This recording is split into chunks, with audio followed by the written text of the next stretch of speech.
If you feel like everybody's judging you, or you're overreactive, or you're too sensitive, or you're too whatever, it's really hard to advocate because you have a whole lot of negative self-talk in your head. The cycle for success starts with a deep understanding. We have to understand you can positively reframe anything.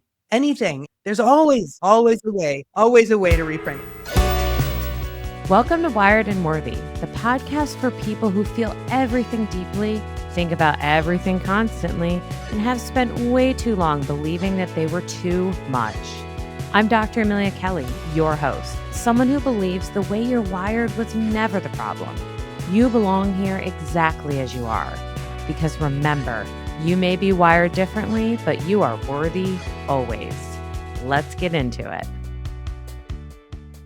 Well, Julie, I'm really excited to have you here because I feel like you are so perfect for who we speak to here on this podcast. Okay. And so Gifted and Distractible, your book, which if you wouldn't mind holding it up, because I love the cover of it. It's beautiful. This cover went through many manifestations, and so I can imagine.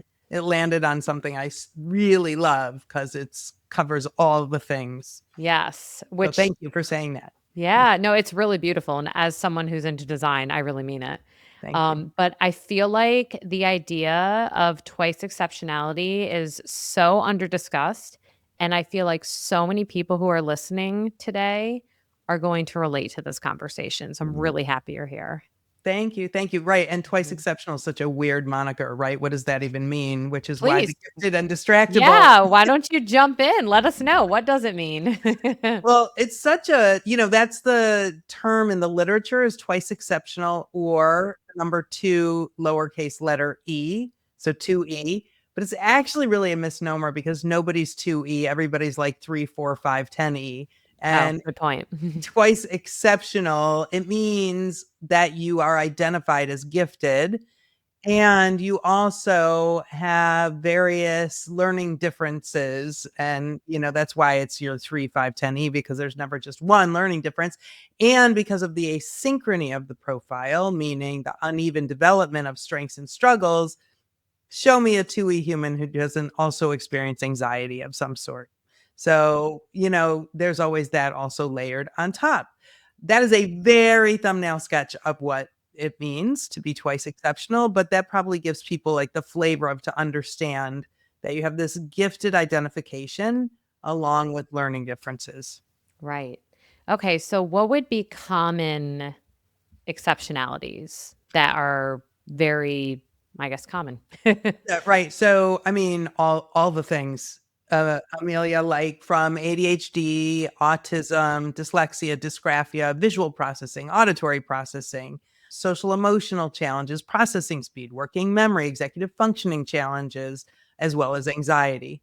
And really, the question is, what actually does gifted mean? Because most people don't know what gifted means. Okay. People get hung up on the distractible part. Like, what does that mean? That's what most people scratch their head and ask me about. Julie, what do you mean by distractible? That's all those things plus more. That was not an exhaustive list of diagnoses that can appear in the DSM-5. And then we have other things like pathological demand avoidance or rejection sensitivity dysphoria. There's so many things that can coexist with giftedness. And A, giftedness is usually not understood. And B, people think if you're gifted, everything's easy. And they're really not getting what gifted means as a standalone diagnosis.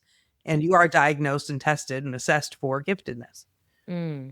Okay, so I'm going to share a personal story, and I would love to hear your thoughts on it. And maybe it is like a good baseline for the conversation, because to your point, there's a trillion different directions we could go with this. Yeah. So when I was in elementary school, I want to say it was like 4th or 5th grade. It was at least old enough where I was forming like solid memories in school. Beyond being deeply traumatized by Miss Tatato, who made me eat kiwi in 2nd grade and made me feel like I wanted to throw up. That was bad. Wait, did you eat what? What did you have to eat? In 2nd grade, she didn't make me, but she brought in kiwis for the class. Kiwi. And the texture of it grossed me out so much that I remember her. Like, I remember her because of the trauma of the kiwi. to this day, I will not eat kiwis, but that's not the story. So 4th or 5th grade, I got identified as potentially gifted, IQ wise, like trying to figure out That's if how I we assess gifted in this right, land. right. To basically seeing if I could be in the advanced gifted program at the time. And when I look at my family, it tracks. I mean, like I have everyone in my family is either some sort of astrophysicist, neuroengineer. I mean, just neuroengineer. It's like two different things, but it's just so many different. We joke about my uncle who took the SATs without a calculator for fun and got a perfect score. Like, See, just look, you can't be that way and not be twice exceptional, in my opinion, oh, and because he is when because you're his on the social end of skills. when you're on an end of a bell curve, you're on the Yeah, end of a lot of bell curves. And the farther you are, like the stronger that IQ, if you imagine a bell curve and the right. right side shows the higher IQ numbers, the higher you are in your IQ, the more standard deviations away you are from norm. Right. Yeah. So if you think of a bell curve and you go standard deviations away on the left where IQ diminishes, everybody agrees those folks need support. But it's like when you become, quote, smarter, which is what people think Yes. gifted is, Yeah. everybody's like, well, then it should just keep getting easier. But you're getting farther and farther and farther away from norm. And nobody thinks Yes. about it that way. That is an interesting point because we do think about the need for the supports Yeah. in that realm, but then not. So I guess I'll talk about the supports potentially needed too. But okay, so I get pulled out. I remember going into this room and having to do puzzles upon puzzles upon puzzles and not really being described what was happening.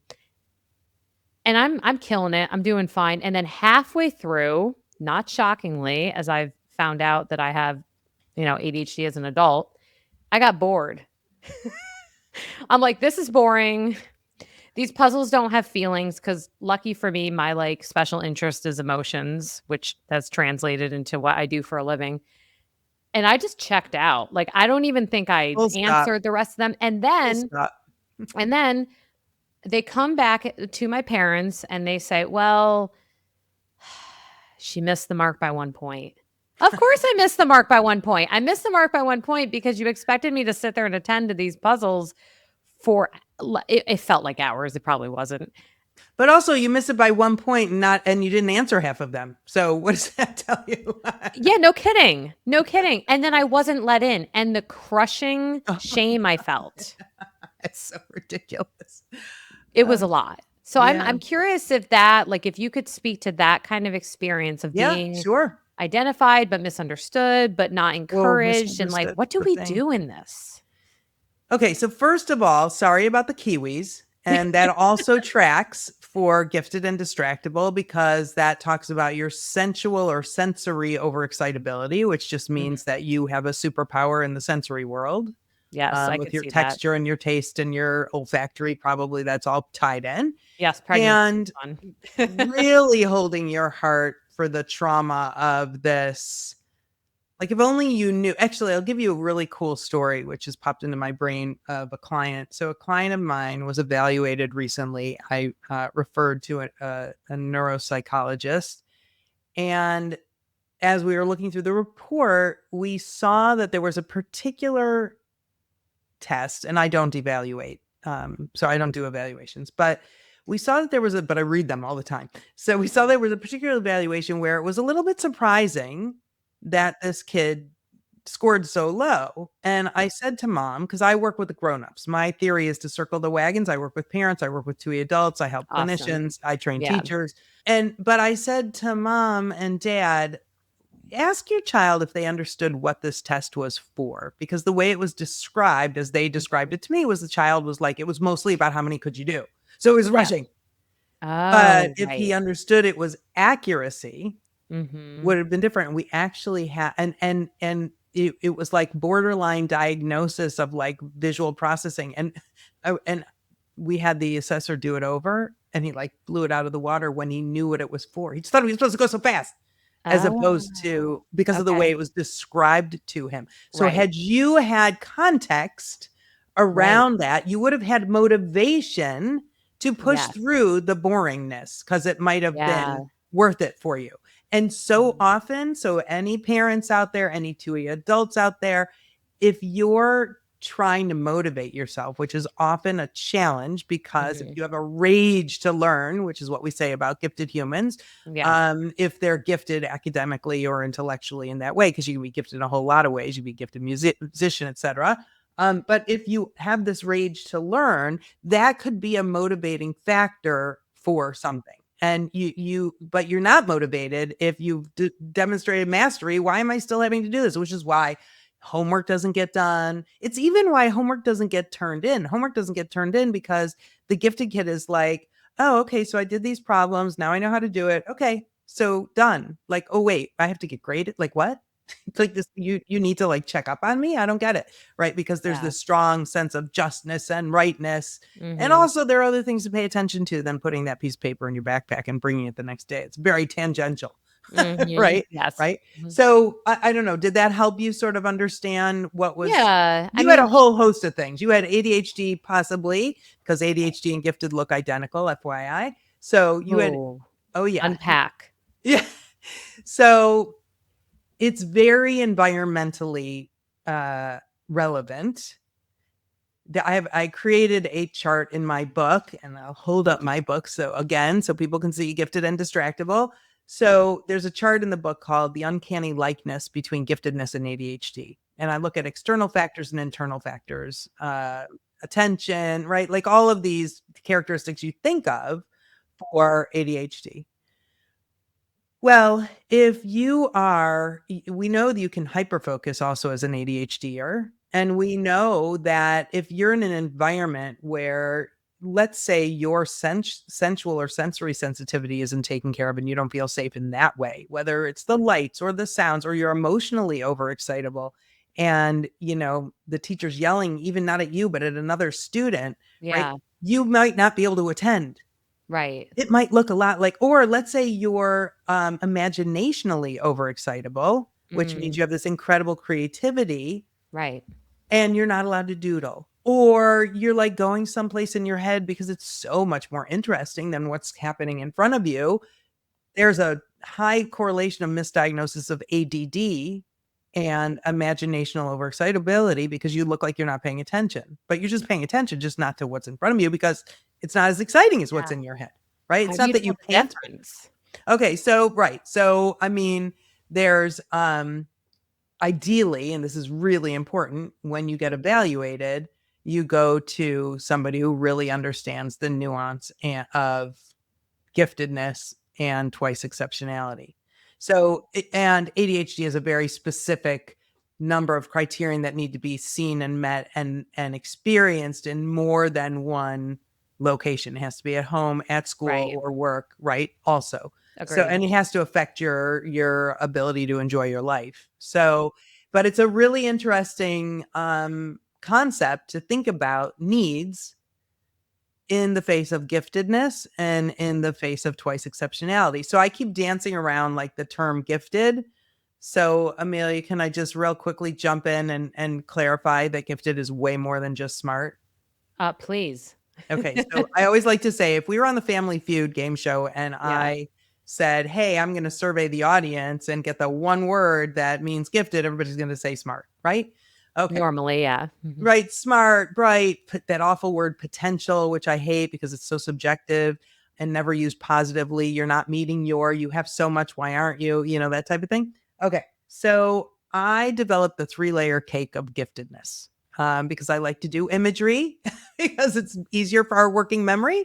And it's more fun and it's creative. So if you think of a 3-layer cake with frosting, the frosting represents that smart piece. It's this thick, it's above, around, and between all the layers. But then you got these 3 chunks of cake or 3 layers or 3 characteristics, which include a synchronous development. This is defining gifted.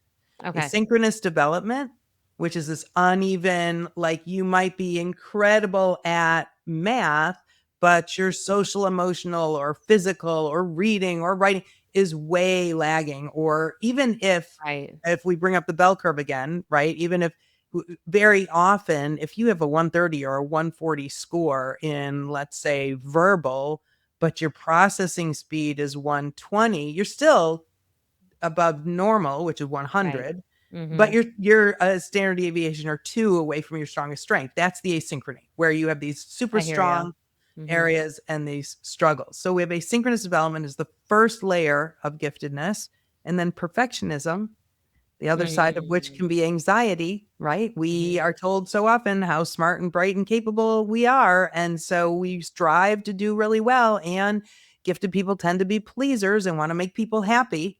And when we can't put out what we see in our head or what we think is expected of us, then it's a struggle. And then the third one are these overexcitabilities I keep talking about. And there are 5 overexcitabilities, which you can think of as intensities.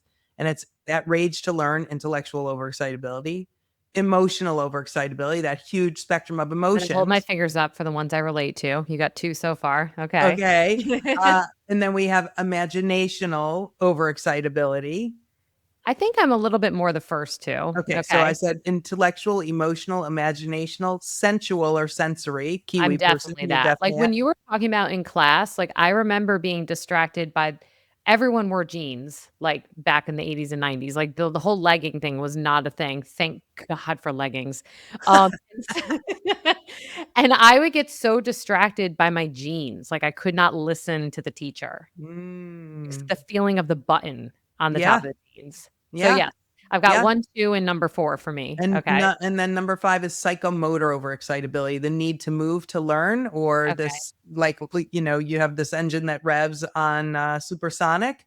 When we tell our kids they have to sit and face forward, it's the kiss of Right. death. No way can you pay attention because your Right. body needs to move. Now that So the aligns a lot with the ADHD research. 100%. Yeah. You see? So Okay. that's another overlap. Where is it hyperactivity or is it psychomotor overexcitability? And the only thing that Right. matters, Amelia, I mean, well, Uh-huh. there's more than one thing that matters, but the biggest thing, in my opinion, that matters is the now what. Can the person stand? Can the person, so often parents will say to me, ugh, my kid, he comes, he eats something, he runs away, he comes back, he runs away. And I'm like, okay, so let's just talk about that as far as goals. Like, is Yeah. it that you want the child to sit at the table? Is that the goal? Or do you want the child to eat and have a conversation and have like a family experience? Because if that's the situation, can he stand at the table? Who cares? Because you're meeting your goals. Or can he sit at the table and have a TheraBand around the front 2 legs of his chair so he can bounce his feet? So all of those things are just, it's like when people think gifted just means smart and it's so much easier to parent, so much easier to Right. teach. Think about what that says to the child or the adult who's gifted and struggling. Something's wrong with me. I'm broken. Before Yeah, we I even mean get into the learning different. yeah, I mean, I relate to, like, when you're talking about being really, some things coming much more naturally, much easier, and I feel like that's probably most people, but it seems like with giftedness, the variation between I've got it and I don't so much got it is so much wider that it feels worse. Well, it's jarring, right? Like it's like a Yeah. seesaw, right? Mhm. Or a yo-yo is how I describe it because your strengths and struggles can be so far apart and your strengths can be huge. So it's like, wow, that 5-year-old knows all about black holes and string theory, but can't tie his shoes and can't get out the door and can't brush his teeth and right? And that's pretty typical for my peeps. Mhm. And can I ask one more clarifying question about Yeah. ADHD? And then I would love to know about, like, I love your thought of, like, okay, what now? What do we do? Um, are you saying that you think ADHD could be a form of giftedness? No. No. Um Okay. No, but ADHD, co-occurs pretty frequently with giftedness. Okay. There's a great book called Misdiagnosis and Dual Diagnoses in Gifted Children and Adults, great book, and talks about sort of like all the shades. I mean, it's all nuanced, which is why, to what you wanted to get to, I'm all about the now what, because Yes. that's what matters. And even in the beginning of my book, I talk about how it's so first of all, I parent 3 twice exceptional kids. And funny story, because you just mentioned astrophysics, blah, blah, blah. One of mine is graduating this year with optical as an optical engineer. So Of course. it's really funny. I have like a linguist, I have an optical engineer, and then I have like a musician, theater guy, which is so cool to have all these different people gifted in different ways. But the now what is so important. And what I was starting to say is in the beginning of my book, I talk about how when I was raising my 3 kids and I would go to all these conferences and I'd be so want to soak it all up. And then it would be like the end of the talk and they'd be like, oh, we have 5 minutes. Let me tell you the strategies. And I was like, no, I wanted the strategies. So I make a promise in my book that 60% of anything I ever say or do is going to be strategies, because that's literally today. I met with a parent and I was like, okay, we've talked enough about what's going on. Let's talk about what to do. Love You know? that. Yeah. Yeah, for sure. Yeah. So, what to do? Okay. Someone's listening and I'm thinking of two different people that could be listening. I can think of the person who has a child that they're trying to understand or support so that their child doesn't walk through into their adulthood feeling like they weren't supported or unseen. So, I'm thinking of that from a parent perspective, but I'm also really thinking about the adults who did get um, either ignored or overlooked and who are now adults who maybe kind of like helping their inner child deal with what they didn't get. I love that question, and it's so weird that you're asking me that question because everybody's been asking me to write a book for adults, and that's my next book, and I literally, before getting on, was writing a proposal for this book, and so a lot of it has to do Ooh. with misunderstanding. Uh-huh. I have a really cool I'm gonna describe this through something that I do that I think is pretty freaking amazing, I have to say, and it's just a very cool thing. It's called the haystack. So if Okay. you're a 2E adult or even a gifted adult out there and you are feeling like, "Ugh, nobody gets me. I have to, like, dumb down my language. I can't talk about the things that I talk too much. I'm too intense. I'm too XYZ." And so it's really hard to find friends, peers who you really want to talk to, who you can have meaningful conversations with. Yeah. It's like looking for a needle in the haystack. Hence the name of my 2E adult community, The Haystack. Oh, And that's very witty. I like that. it's where all the 2E needles from all over the world come and hang out.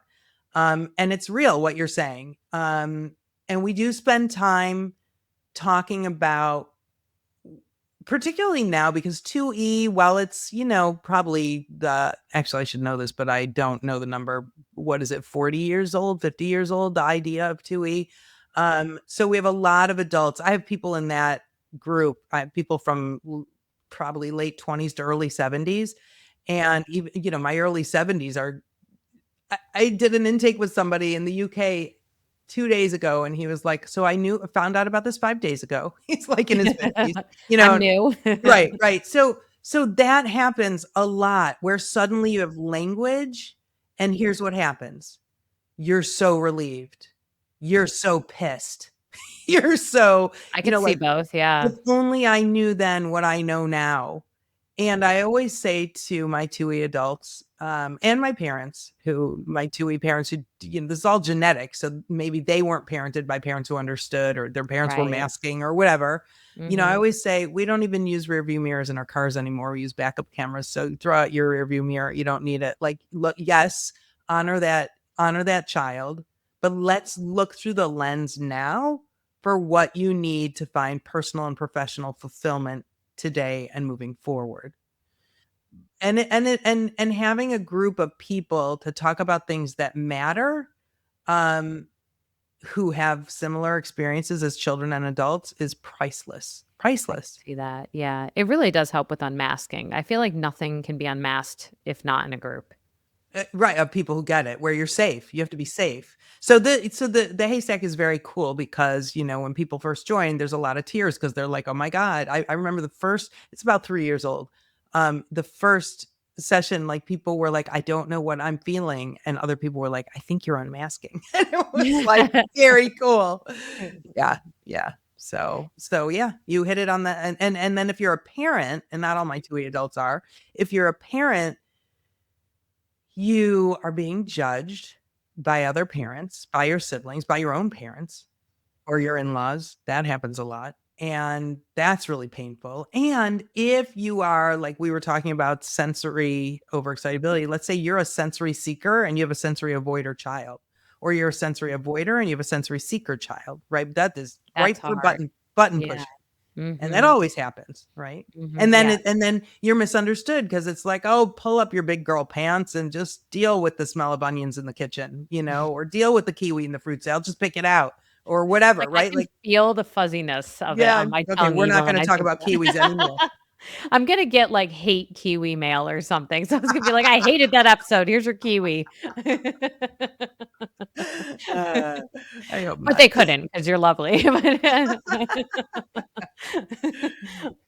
But so I wonder, like, when I think about like, I think about part of it too, it's showing up for what you see could be potential in them too. Like, I have one of my kiddos is exceptional in art and math and struggles with reading and is so bright that I fought for them to get a reading IEP. Like, I fought for it because I Mhm. knew they needed it, and I'm glad I fought for it because we just had the 1 year, like, checkup and things are going in the right direction and we're keeping it. But I felt like I had to go in there with my, like, ammo. Like, "Here's the reasons. This is what I'm like, but not all parents have the advantage of I was a guidance counselor before. Like, I'm going in with some, kind of ammunition that not everyone has. And advocacy prowess that you also Mm. feel Mhm. like you're, able to do that advocacy. So, I guess what I'm gonna say is 2 things. Okay.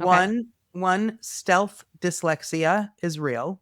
Weird that we're talking about it because again, today, I had a client where I talked to a psychologist who did their evaluation, and I say, "Think I'm getting lots of signs that your kiddo might be falling in the stealth dyslexia category." And he went back to the person who evaluated his child. I was working with dad, and that psychologist didn't what was great in saying, I don't really know a lot about stealth dyslexia. I don't know about it. I do know dyslexia can be very connected to ADHD, but I've never heard of stealth Yeah, dyslexia. so stealth dyslexia is typically in a gifted population because you compensate, you overcompensate, you memorize, you like, you do something that keeps people from knowing that something's going on. I would be shocked if your kiddo is not couldn't be identified with stealth dyslexia. Davidson Academy has a great article on it by the IDs, EIDE. They're the dyslexia experts. So if you go to Davidson Academy and search, or even if you just Google Davidson Academy and stealth dyslexia, I bet that article will come up. So that's one thing I want to say. The other thing I want to say is that advocacy piece is so important. And if you feel like everybody's judging you, or you're overreactive, or you're too sensitive, or you're too whatever, it's really hard to advocate because you have a whole lot of negative self talk in your head. Yeah. So my approach to everything, my practice, my book is organized like this is something that I call the cycle for success. The cycle for success starts with a deep understanding. We have to understand. We have to understand the profile in general, but once you've seen one 2E kid, you've seen one 2E kid. So you got to understand the kid in front of you. That's that deep understanding piece. That's that layer cake of giftedness piece. It's the understanding the other learning differences, stealth dyslexia for one. Lots of auditory processing and visual processing, very nuanced, these diagnoses. Most people don't know about. It's why you have to go to a professional who really understands these nuances. And in fact, in my book, there's a list of questions to ask professionals to make sure that they know the 2E profile. So it Oh, starts that's awesome. Like, something that the listeners could literally take with them. 100%. There's 25 worksheets, 200 pages of strategies. That the book is Okay. very user friendly. It's 50% off on Mhm. Amazon, so it's like not even $10. So knock yourselves out. Mhm. And actually, this week we're just about to hit 30,000 copies sold. So Yay! it's a book that people are loving and That's using, awesome. parents, Mhm. teachers, and 2E adults. Okay, Mhm. so the cycle for success starts with understanding, followed by Mhm. strategies. Now that we have this understanding, like we can't go to, there in my area in Maryland, there's something called PEP parenting. I don't even remember what it stands for. This is like a parenting course, right? It's lovely. Okay. So Okay. not for neurodiverse people, right? Like you go and you feel bad because you're like, that's never gonna work with my Oh, kid. yeah. And I'm sure Amelia, that Mhm. uh consequences and bribery don't work with our kids. A, they Right. don't teach skills. B, they figure it out. They got the loophole, whatever it is. You're doing systems every 3 days. It's awful for everybody. So, what are the strategies that we use that are most impactful in our homes and our classrooms and even our clinician offices. And then advocacy. How do we craft this child's story? It's so complex. What are the best approaches? IEPs, 504 plans, education plans, really super important. I used to go to those meetings. I don't do that anymore. Now I do a very commonsensical approach that supplements the IEP and the 504 that teachers tend to love because it's not 72 pages of like your child will do X 30% of the time on Monday, Wednesdays, and Fridays or whatever. Right. So that's the cycle. So understanding strategies and advocacy. Strategies start with a deep personal connection. That's the most important thing. Whether you're a parent, you're a teacher, you're a clinician. And so I developed an acronym of 6 categories of strategies, and the acronym is PRAISE, and it stands for personal connection, reframe. How do we reframe the behavior? Like I did when we talked about you sitting there because you were like, well, I'm done because I've already shown my mastery. I don't like, this isn't showing anything new. Why am I going to do more? Right. Let's not waste everybody's what time. You need. Yeah. So that's the reframe, and that you got the score you got and only answered half the questions, right? Do you know the honestly, you saying that is the first time I've ever thought that. Like when you were like, you realized that you were only 1 point under and you didn't even finish it. That like, I don't know, that hits me. I never even thought about it that way. Well, that's the reframe, baby. And it's my favorite thing. I just got full body chills. So yay, somebody's out there is going to be listening to this and needs to hear it. You can positively reframe anything. In fact, I have like this fantasy that I'm going to do a keynote where I'm just going to not even prepare anything. I'm just going to walk in the audience and say, give it to me. Give me your hardest. I'm going to reframe it for you. There's always a way. Always a way to reframe. Okay, so personal connection, reframe, anticipate. You anticipated your kiddo's reading challenges, even though he's got all those other things, and you weren't like, you just need to sit down and keep reading, and then you'll learn to read, right? Like, which is like bang your head against the wall, right? You anticipate. We can anticipate. You go to a restaurant, your kid's going to melt down. Okay, don't hope it's going to change. Anticipate. Look at the menu ahead of time. Decide what everybody's going to order. Hopefully your partner or friend or spouse can go there too. One of you takes the kid who has a hard time in the restaurant, walks around, does something. Right. Like, why would you put them in a scenario where they're going to be less successful? I agree with that. Anticipate. So you can anticipate a lot. Teachers can anticipate a lot. That's another great talk, is for people to say what they know and me to tell them how to what to do in light of that knowledge, right? So personal connection, reframe, anticipate. Incentives and choices. I don't love incentives, but spells a word, praise. But incentives are okay if 2E kids and 2E adults aren't competing against others. Oftentimes that gets us into trouble. So you can be incentivized against yourself. Yesterday it took you 20 seconds to get upstairs and brush your teeth. How fast can you get there now?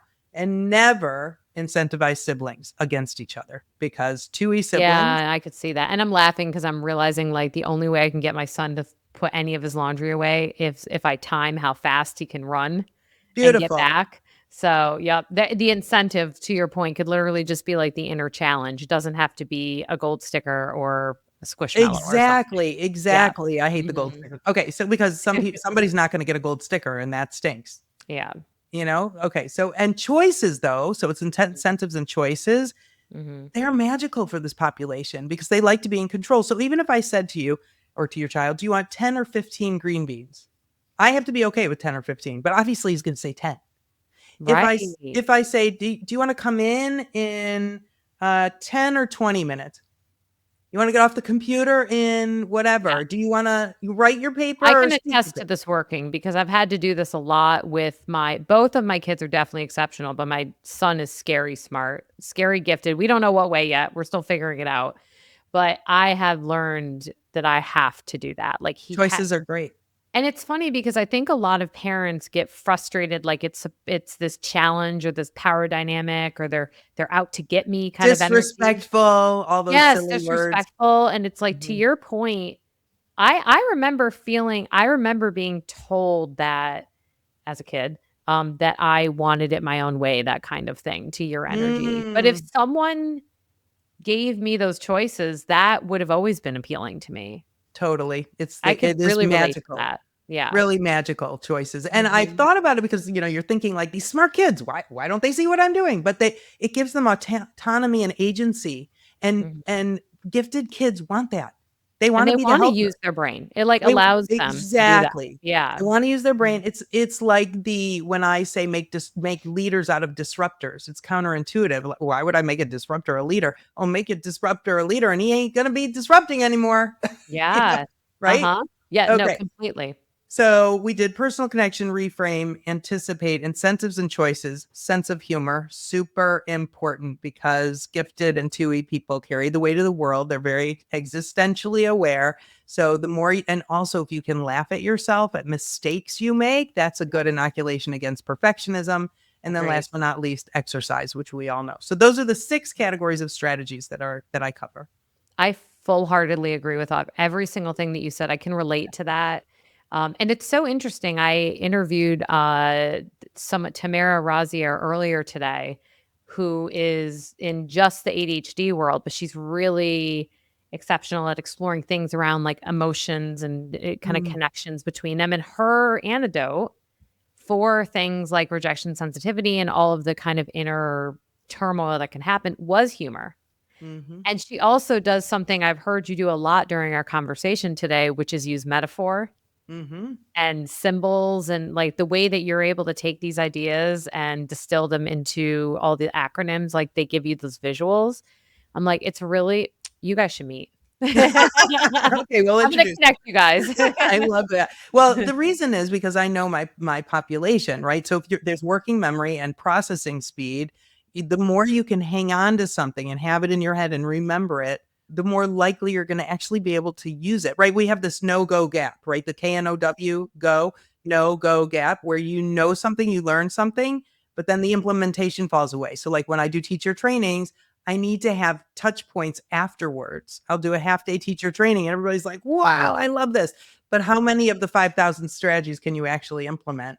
You could implement them all tomorrow because they're very commonsensical, but how many are you going to remember? And how are you going to have the follow up? There's 40,000 things going on, right? So to have a group come together and be able to talk about it and what did you use and how did it work? And, that's going to be way more impactful.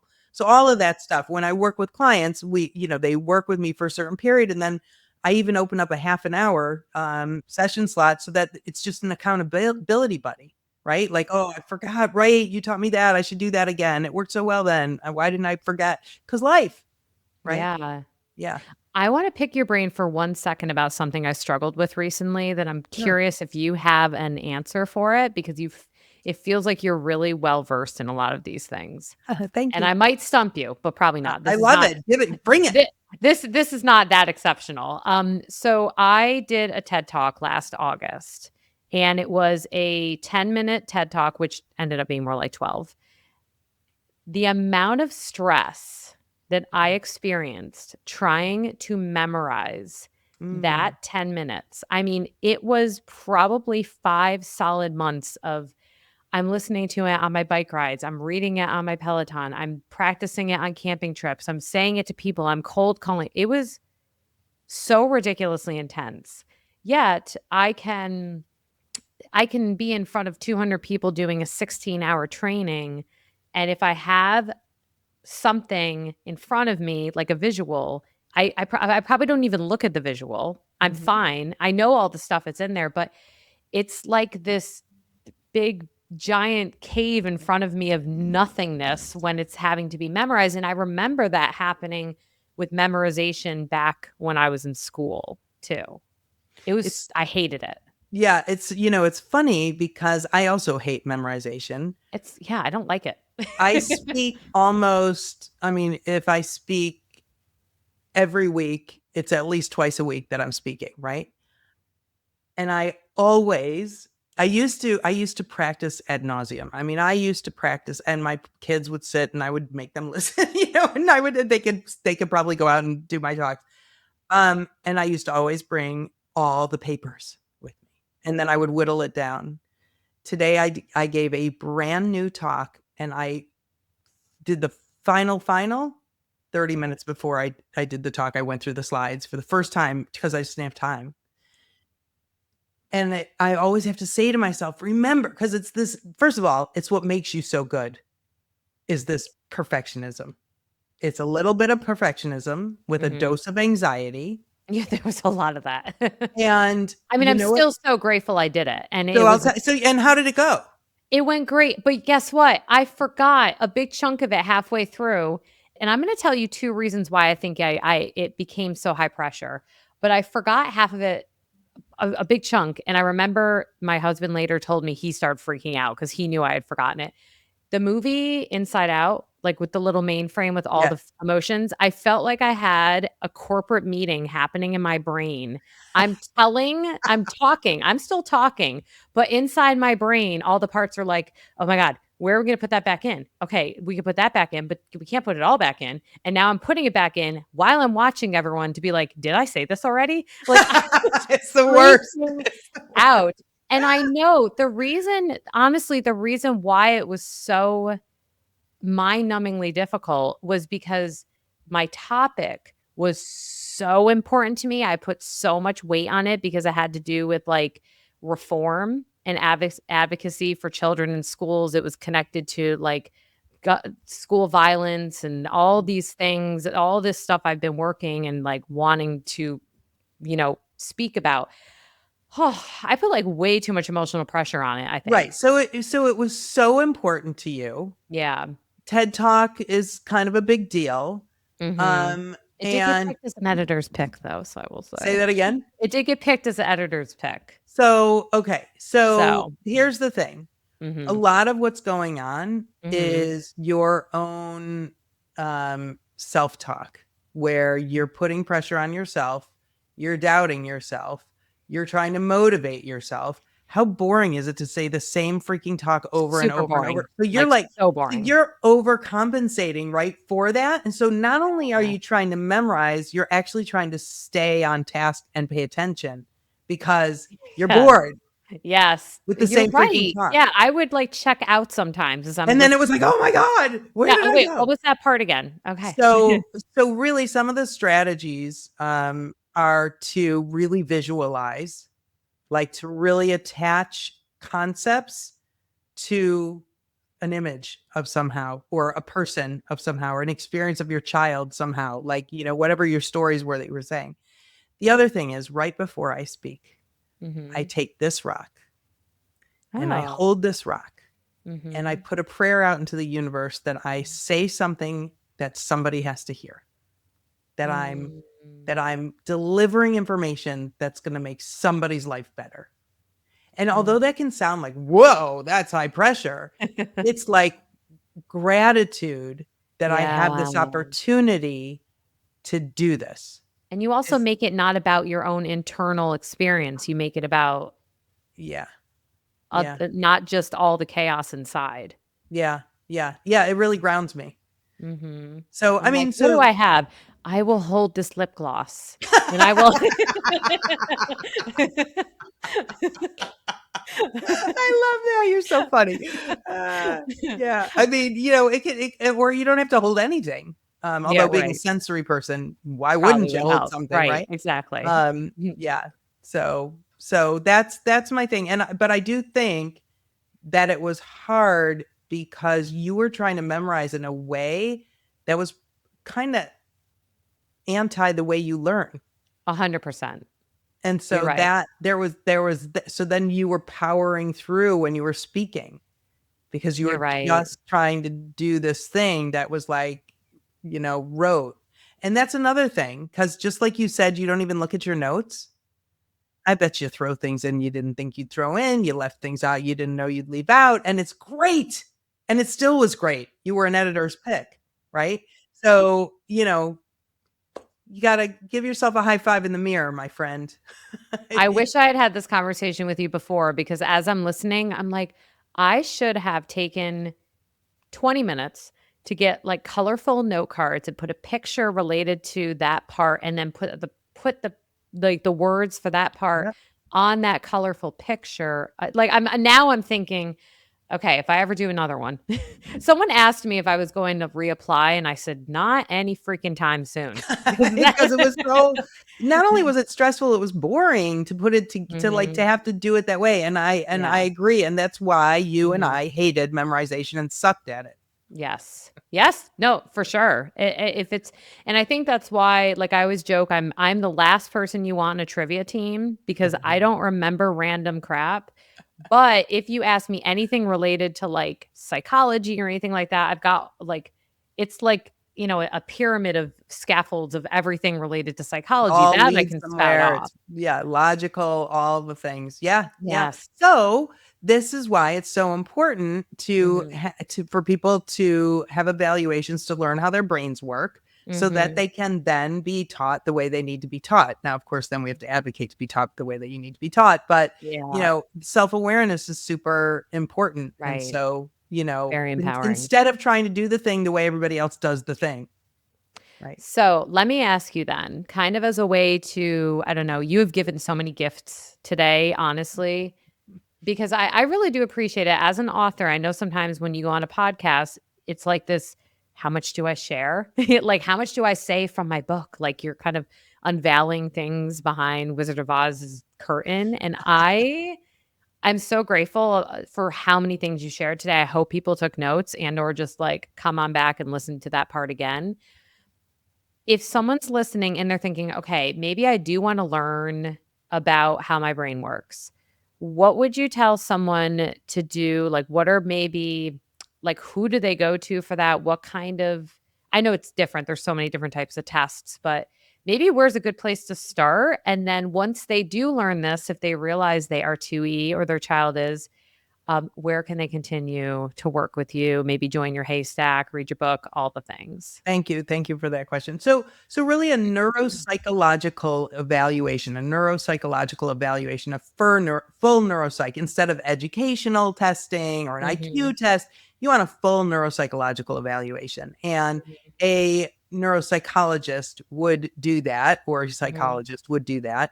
mhm. And the list of questions in my book is pretty important because there's something called the full scale IQ, which removes the working memory and processing speed, which very often pulls down a twice exceptional person's Oh, IQ yeah, I'd score. be curious about that. So people have to know how to use subtests. It's very, like I'm saying words that I don't really know what they mean because I don't do evaluations, but whisk five, Mhm. I can't remember what that stands for right now. But anyway, that's the WISC. Westler What's or the WISC something. 5? The Yeah, yeah. Wechsler intelligence, something, Yes. something. Anyway, so there's Mhm, a whole bunch of different tests that different mhm, people do for different things. So autism has a different test. One of them is the mhm, ADOS. There's a million different ways. It's a Woodcock Johnson. I mean, I could just spew names of tests and that mhm. doesn't help you.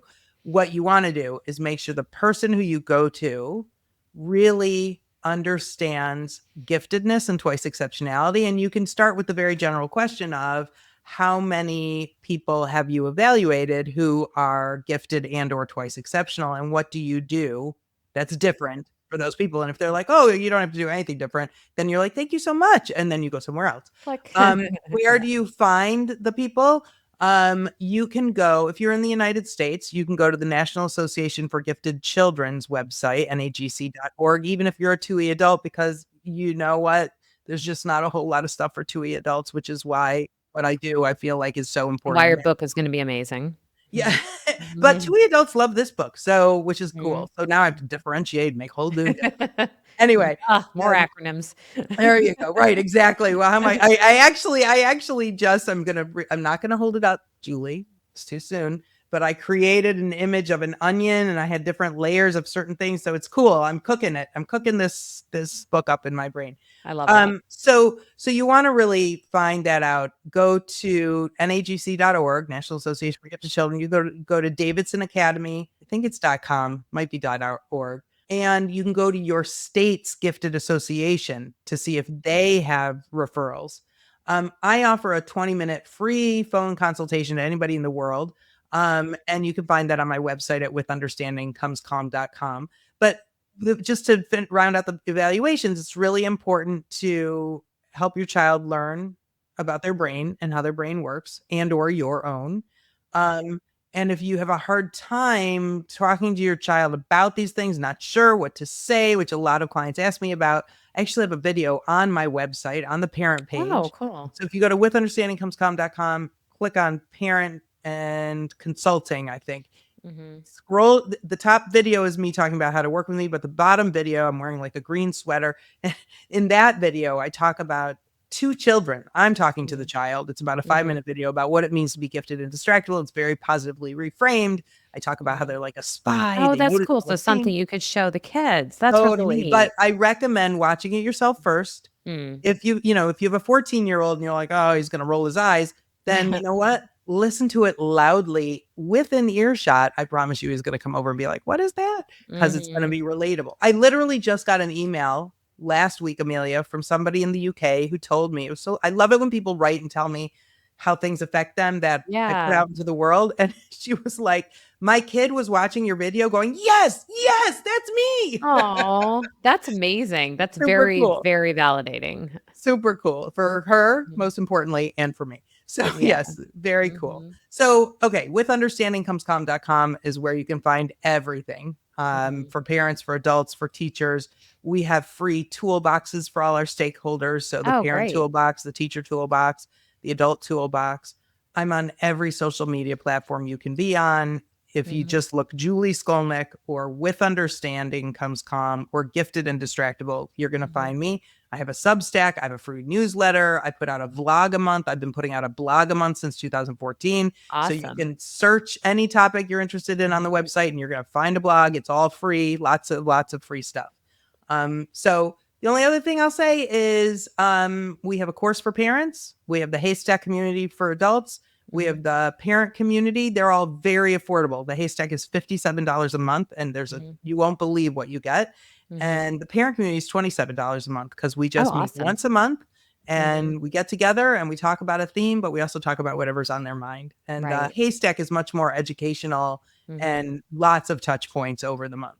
Right. Awesome. Yeah. There's so many things that you're offering, and I just love it. And I hope everyone here, like I said, took notes, or if you don't have my memorization issues, you memorized everything that she said